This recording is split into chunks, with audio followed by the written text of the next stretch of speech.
Have you ever wondered if one tiny act of kindness could change your entire life? I mean, really change it? Well, today we're diving into a beautiful folktale about just that. It's a story that suggests the most amazing warmth can come from something as simple as a bowl of cold rice porridge. At its heart, this is a simple story about warmth and kindness. But we're not talking about the warmth of a fire or a hot meal.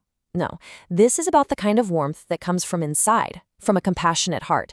And we're about to see how that plays out in a really unexpected way.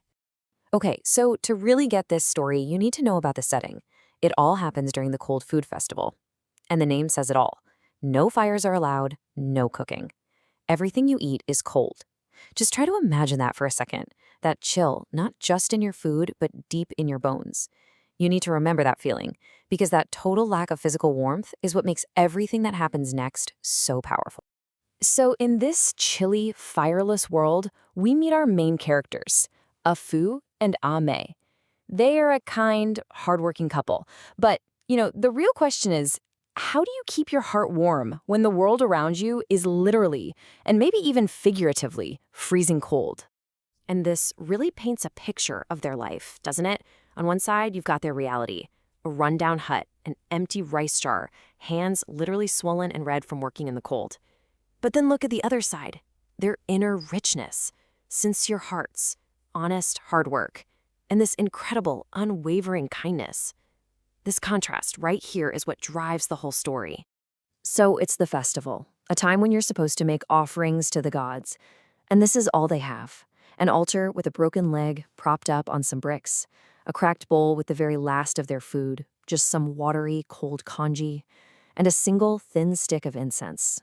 It's basically nothing, but it's everything they have, and they give it with total sincerity.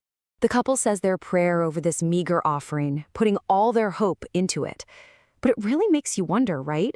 In a world of gods and spirits, is anyone actually listening to a poor couple who has almost nothing to give? Well, it turns out someone was listening. Right there, in his little spiritual office just beneath their floorboards, was their household deity, the Land Foundation Lord. We'll just call him Laudi, and he's been watching the whole thing, feeling every single bit of their struggle.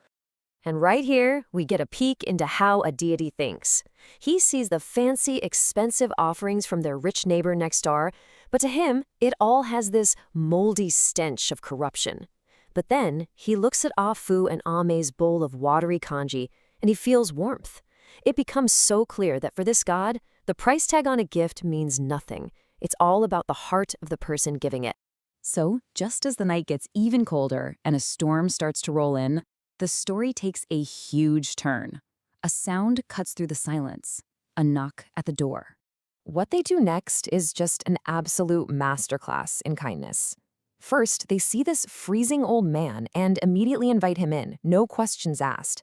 Second, they actually apologize to him because they have nothing warm to give. And then, in this incredible moment of selflessness, they give him the only food they have left in the entire world, the very same bowl of congee they had just offered to their god.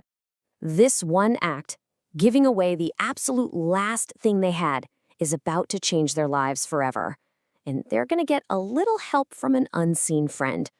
As the old man started to eat, he felt this miraculous warmth just spreading through his body. But how? The congee was cold. Well, the secret ingredient was right under the floor. Lao Di, their guardian deity, was secretly pouring 3 whole years of his saved-up spiritual energy into that bowl, turning a simple offering into a life-saving, soul-warming meal. The visitor is just floored by their kindness. He tells them he doesn't have any money to repay them, but he gives Afu this plain, black metal token. And his instructions are very mysterious. He says, take this to the Wanbao gaze shop in the city, and it will give you a long-term livelihood. And just like that, he vanishes into the night. So the next day, a very confused Afu takes this strange token and heads to the city.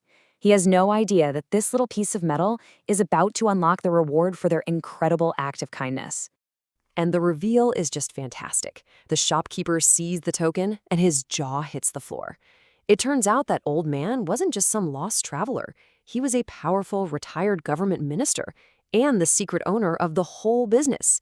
He had been looking for someone, not with skills, but with honesty, to manage his massive estate.